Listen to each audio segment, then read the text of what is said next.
Invité dans le dernier numéro d'Icône, l'émission de Michel Denisot sur Europe 1, Jacques Dutronc a fait quelques confidences concernant Françoise. On ne balaie pas 40 ans d'amour d'un simple revers de manche. Ce ne sont sûrement pas Jacques Dutronc et Françoise Hardy qui diront le contraire.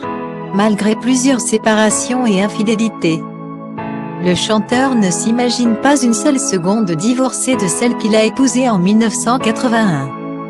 Car entre eux subsiste un lien indéfectible, leur fils Thomas, né le 16 juin 1973. De ce mari pourtant adultère, de ce père souvent absent, l'interprète de messages personnels n'a toujours parlé qu'en des termes élogieux. Et ce malgré leur séparation dans les années 90. En 2016, elle avait même déclaré qu'il représentait les plus belles années de sa vie.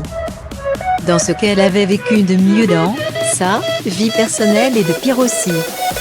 Un amour qui l'a tant marqué qu'elle a écrit plusieurs chansons sur le sujet. Toutefois, elle avait déploré dans l'émission Icône présentée par Michel Denisot que l'intéressé ne les écoutait jamais. Un point sur lequel celle qui souhaite avoir recours à l'euthanasie a visiblement eu tort. Star du dernier numéro d'Icône, Jacques Dutronc a répondu aux dires de Françoise Hardy, selon lesquels il n'écouterait pas les chansons qui lui sont dédiées. Et il n'a pas pu s'empêcher de lui donner tort. C'est ce qu'elle croit, a-t-il rétorqué en riant, dans un extrait repéré par Télé Loisirs.